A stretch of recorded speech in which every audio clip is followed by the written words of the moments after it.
தனி விமானம் மூலம் திருச்சி செல்ல இருக்கிறார்.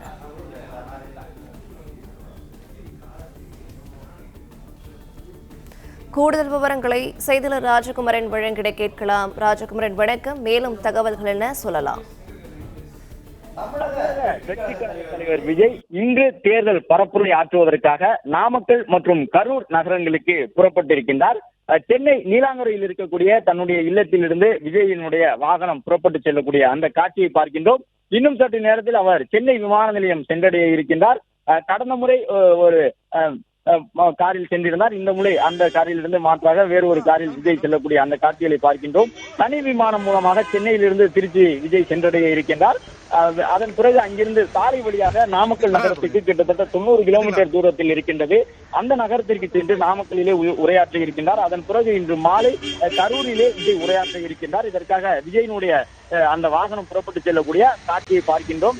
விஜயை பொறுத்தவரை தொடர்ந்து ஒவ்வொரு வாரமும் சனிக்கிழமைகளிலே தேர்தல் பரப்புரை ஆற்றி வருகின்றார். சனிக்கிழமையில் குறிப்பாக 2 நகரங்களிலே விஜய் ஆற்றக்கூடிய உரை என்பது அவருடைய தொண்டர்களுக்கு மட்டுமல்ல, தமிழகத்தில் இருக்கக்கூடிய ஒட்டுமொத்த அரசியல் கட்சிகளுக்கும் ஒரு விதமான எதிர்பார்ப்பை ஏற்படுத்தி இருக்கின்றன. கடந்த ஒரு 15 நாட்களாக இதுவரை இல்லாத அளவிற்கு விஜய் பற்றிய ஒரு பேச்சு தமிழ்நாட்டு அரசியல் களத்தில் எதிரொலிப்பதை பார்க்க முடியும். விஜய் தொடர்பான கேள்விகளை எதிர்கொள்ளாத அரசியல் தலைவர்கள் இல்லை என்று சொல்லக்கூடிய அளவிற்கு விஜய் பேசக்கூடிய கருத்துகள் முக்கியமான அந்த கட்சிகளை விமர்சிக்கக்கூடிய கருத்துக்களாகவும் இருக்கின்றன.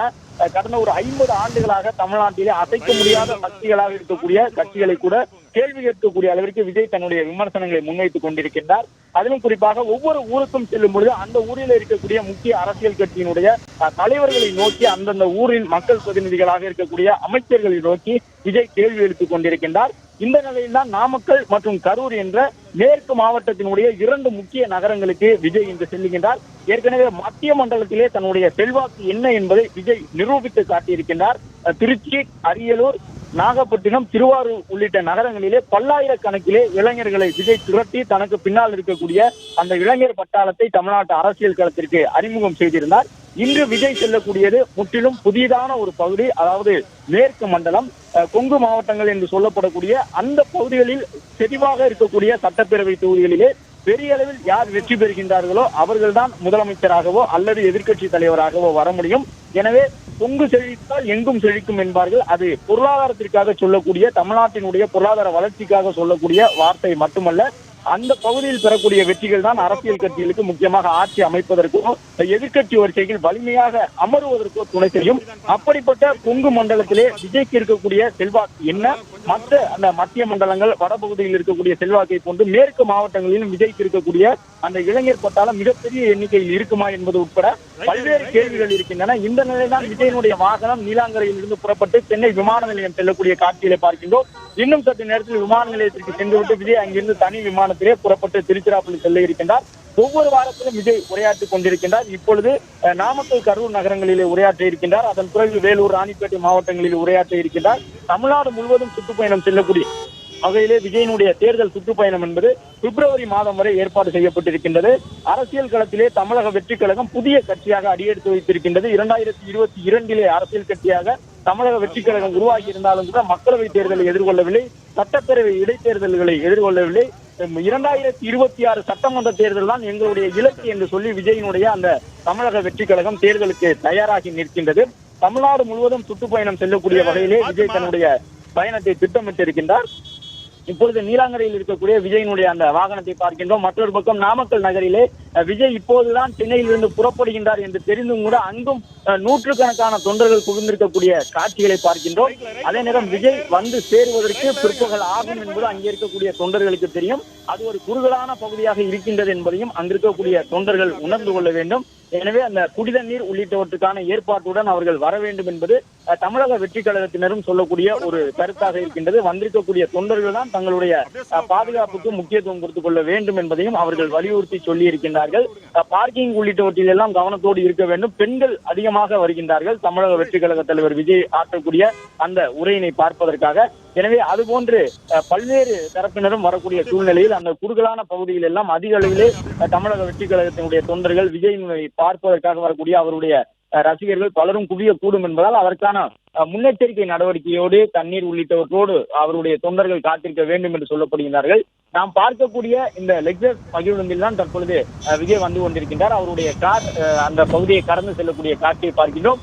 இன்னும் சற்று நேரத்தில் விஜய் சென்னை விமான நிலையத்தை சென்றடைய இருக்கின்றார். விஜயை பொறுத்தவரை அவர் தொடர்ந்து இந்த சனிக்கிழமைகளிலே தேர்தல் பரப்புரை ஆற்றி வருகின்றார். இன்று அவர் ஆற்றப் போகின்ற உரை எவ்வாறு இருக்க போகும் என்பதும் ஒரு மிகப்பெரிய எதிர்பார்ப்பாக இருக்கின்றது.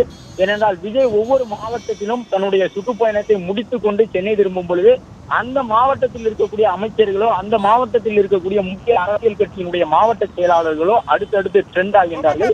அந்த அளவு விஜயினுடைய தொண்டர்கள் விஜய் பேசக்கூடிய கருத்துக்களை சமூக வலைதளங்களில் அதிக அளவில் பகிர்ந்து கொண்டிருக்கின்றார்கள். எனவே இன்று மேற்கு மாவட்டத்திலே விஜய் அடியெடுத்து வைக்க உள்ள நிலையிலே எந்த கட்சியினுடைய எந்த அரசியல் தலைவர் அதிக அளவு ட்ரெண்ட் ஆவார் என்பதும் சமூக வலைதளங்களில் இருப்பவர்களுடைய எதிர்பார்ப்பாக இருக்கின்றது. அதுபோன்று விஜய் தான் செல்லக்கூடிய ஒவ்வொரு பகுதியிலும் அந்த பகுதிகளில் ஏற்கனவே கட்டமைத்து வைத்திருக்கப்பட்டிருக்கக்கூடிய அந்த அரசியல் பிம்பங்களை எல்லாம் உடைத்து சுக்கு நூறாக்குகின்றார் என்று சொல்லக்கூடிய அளவு அவருடைய தொண்டர்கள் அதிக அளவில் அவருக்காக குவிய தொடங்கி இருக்கின்றார்கள்.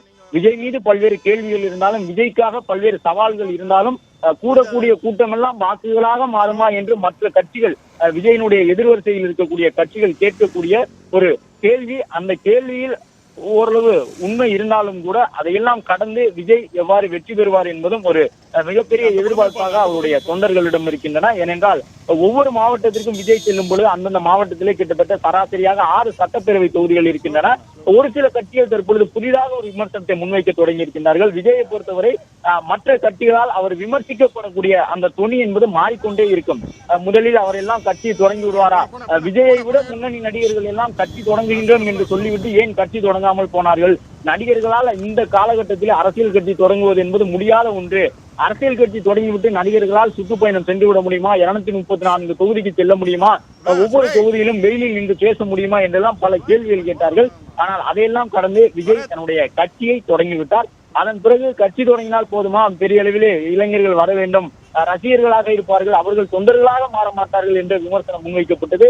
ஆனால் விஜயினுடைய ரசிகர்களாக இருந்தவர்கள், விஜயினுடைய மக்கள் இயக்கத்தில் இருந்தவர்கள் எல்லாம் அப்படியே தமிழக வெற்றி கழகத்திற்கு மாறிவிட்டார்கள்.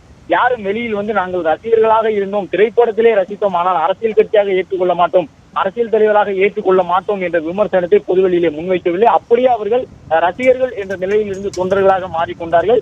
மக்கள் இயக்கம் என்பதிலிருந்து தமிழக வெற்றி கழகத்தினராக மாறிக்கொண்டார்கள்.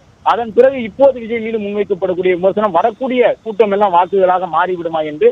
ஆனால் அந்த கேள்விக்கு அப்பாற்பட்டு விஜயை பொறுத்தவரை ஒவ்வொரு பகுதியிலும் அவருக்கென வரக்கூடிய அந்த தொண்டர்கள் என்பது ஆர்வத்தோடு வருகின்றார்கள், விஜய் மீதான ஈடுபாட்டோடு வருகின்றார்கள். விஜயினுடைய சுற்றுப்பயணத்திலே ஒவ்வொரு சனிக்கிழமையும் குறைந்தபட்சம் விஜயினுடைய அந்த சுற்றுப்பயண வாகனத்தை நாம் 10 மணி நேரங்கள் பின்தொடர்கின்றோம்.